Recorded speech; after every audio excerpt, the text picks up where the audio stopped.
Welcome back to DSS online classes. This is Rajesh and today once again I am coming with a very new and interesting topic that is related to the civics chapter 3rd, how the state government works.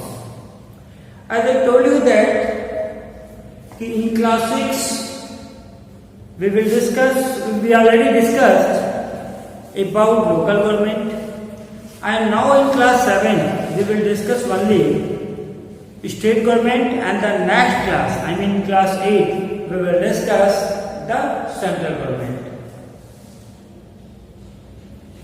All of this we already told you and you have already seen in my previous video. Today we are going to tell you who is an MLA, how MLA elected by the people,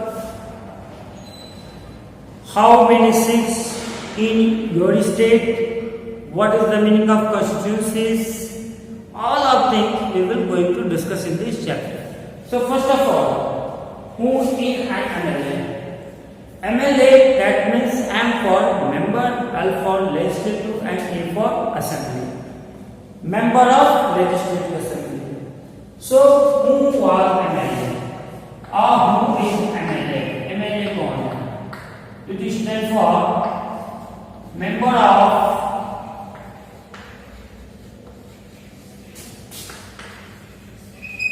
legislative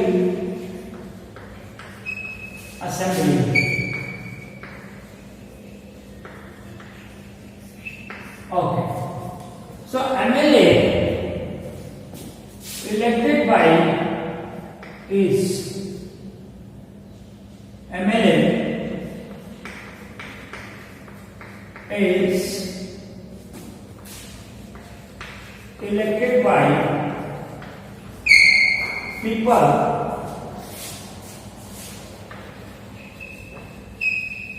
of different constituencies.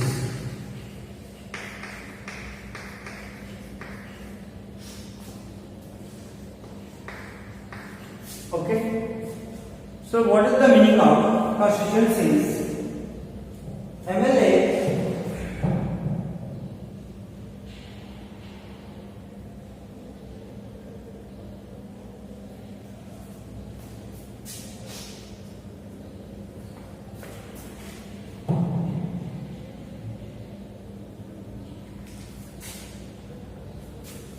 is 9.6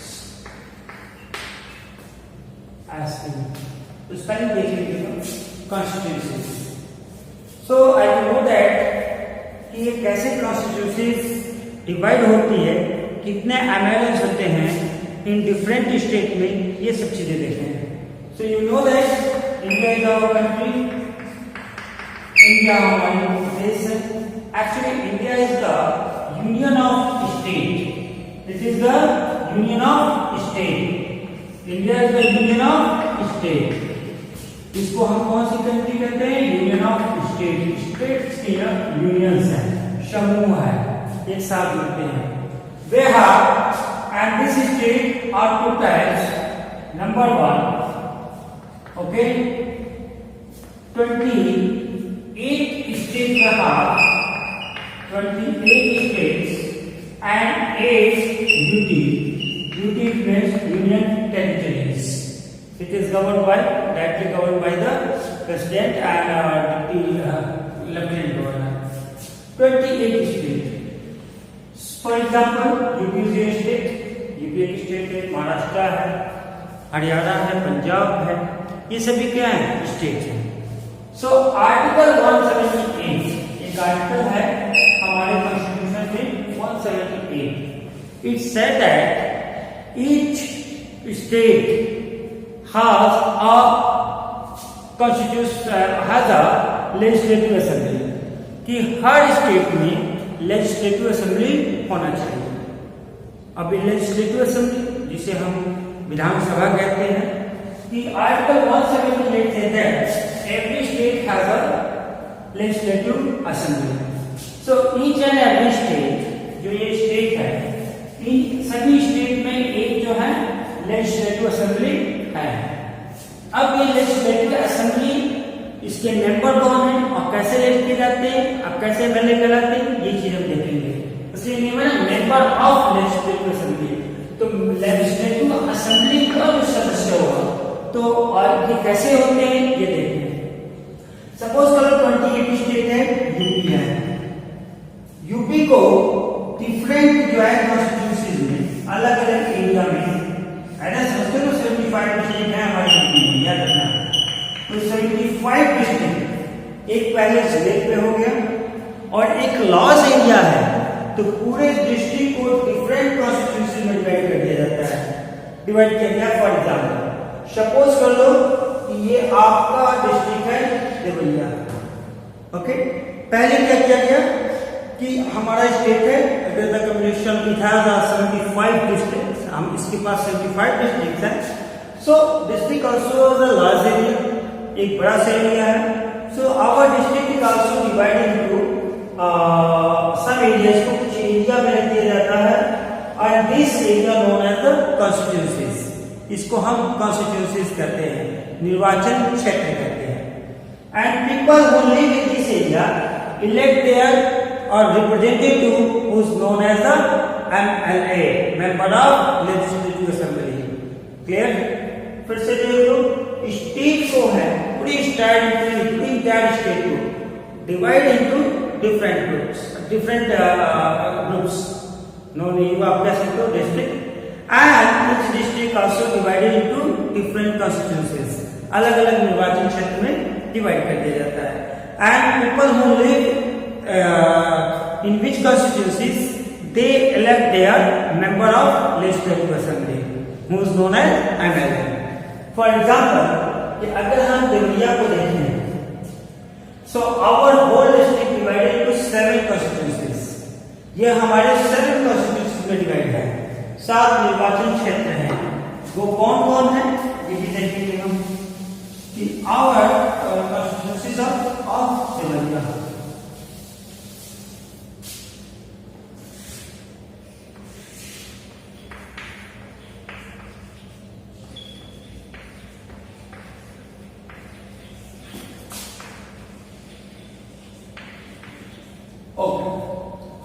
So,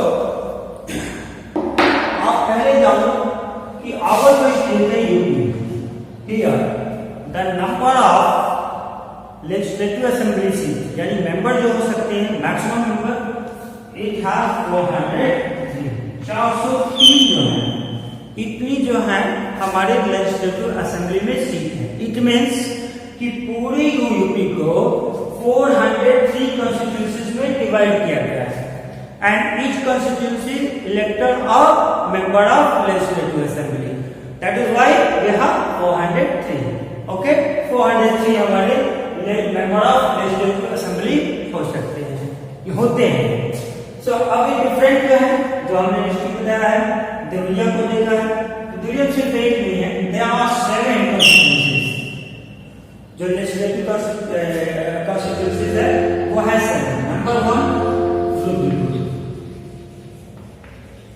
okay, एक चीज और जानो, ये 403 जो constituencies हैं इनको number दिए गए हैं, नंबर 1, नंबर 2, नंबर 3, नंबर 4, यही आपको up to 403।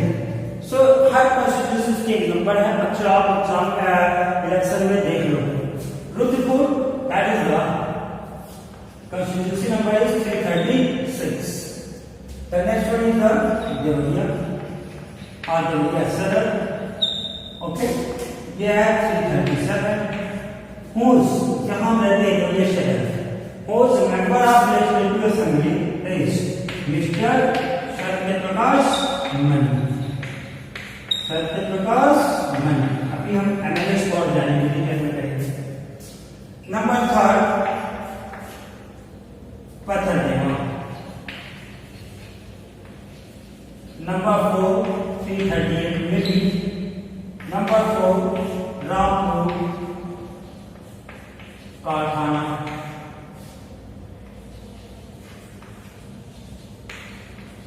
Number 5 Bhatpar Rani, Bhatpar Rani. आप इस 339 का लो, फिर 340 का लो, एंड नंबर 5 6 इज शलेनपुर।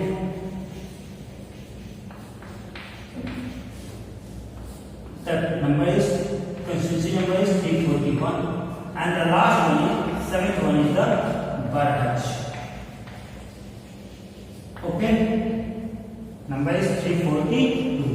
So आप देख रहे हो कि ये जो एरिया ये पूरे स्टेट को इसको डिवाइड किया गया डिस्ट्रिक्ट में, टोटल 403 कंस्टिट्यूएंसीज में पूरे यूपी को डिवाइड किया गया, and each constituency elect a member of legislative assembly. In our district divided into 7 constituencies. ये 7 constituencies में divided रुद्रपुर, देवरिया, भद्रदेवा, रामपुर, कारखाना, बाड़मेर, रानी, सलेमपुर एंड बरहज। ओके, ये सभी के एक जो है यानी 7 जो है, एक डिस्ट्रिक्ट से 7 जो है मेंबर ऑफ लेजिस्लेटिव असेंबली होते हैं आपके देवरिया से। हमारे जो एमएलएस है वो है mister Satyaprakash Mani, which belong to the BJP, whom is the ruling party in our state. Clear? यहाँ तक तो आपने समझ लिया। अब होता क्या है, इसको मैं रख कर रहा हूँ, करते क्या है। अब इसमें और चीजें हम देखेंगे कि क्या है। As I told you that Article 178, ये जब कॉन्स्टिट्यूशन पढ़ेंगे तो इसमें और भी चीजें देखेंगे। Article 178 told us that each state has a legislative assembly. हर वो कहता है legislative assembly है। It also says that each legislative assembly has a speaker and a deputy speaker. चूंकि ये सिलेबस में आपके नहीं है, but we will discuss here what is the work of speaker and deputy speaker. Okay, और legislative assembly का जो leader है that is known as CM, chief minister, mister Yogi Adityanath. We will discuss here only about our state, हम अपने state की बात कर रहे हैं। So each assembly has a speaker. So speaker का वर्क हम देखेंगे। Speaker of UP legislative assembly,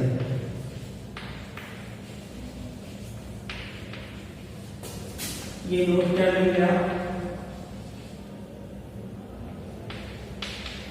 S mister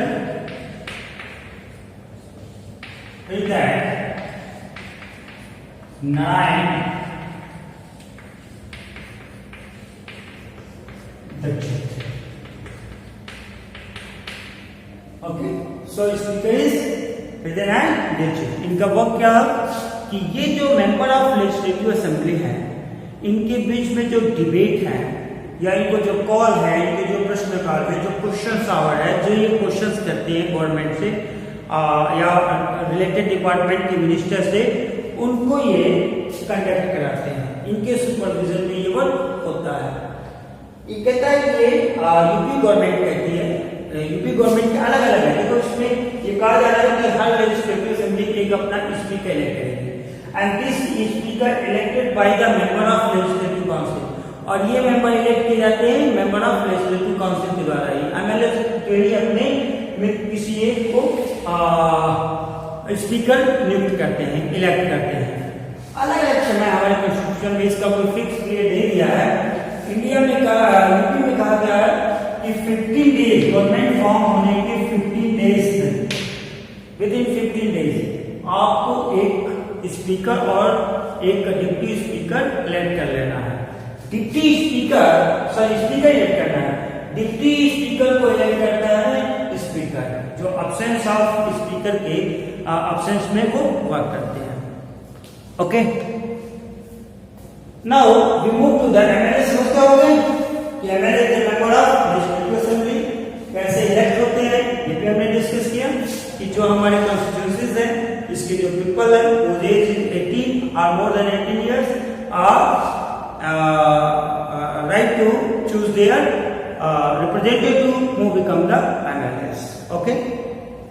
Next है debate how the government form. अच्छा गवर्नमेंट कैसे फॉर्म होती है? देखो यहाँ पे स्टेट गवर्नमेंट की बात करें.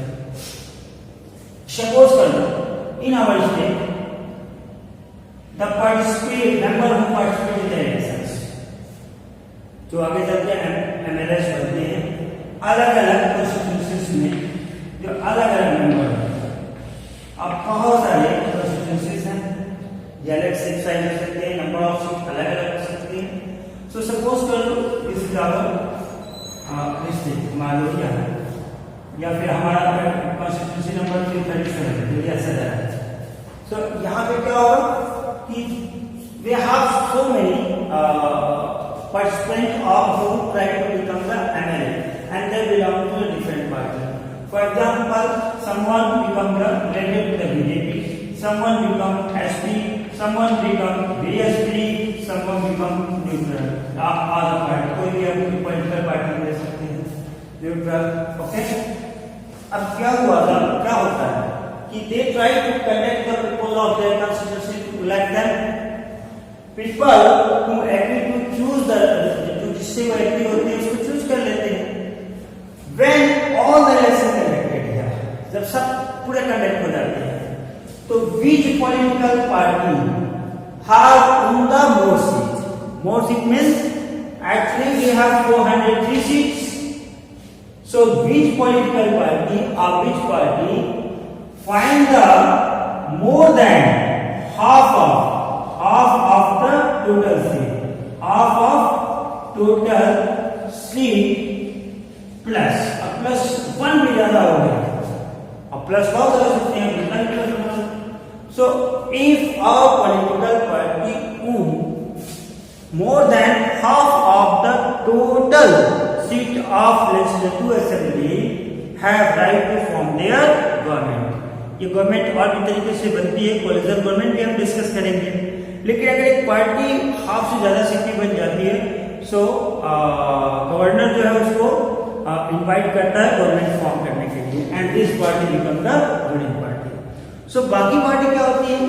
सो बाकी जो अलग अलग पार्टी से डिपेंड रिलेटेड है, known as the opposition party.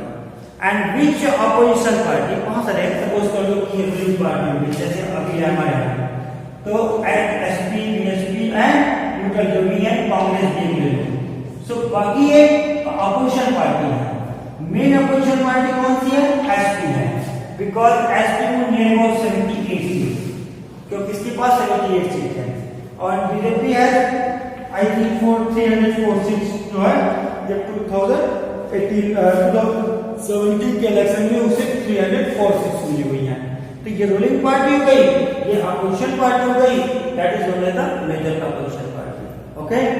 तो एक लेजिस्लेटिव असेंबली में स्पीकर भी है, डिप्टी स्पीकर भी है, उसका लीडर भी है, साथ ही एक अपोजिशन लीडर भी है.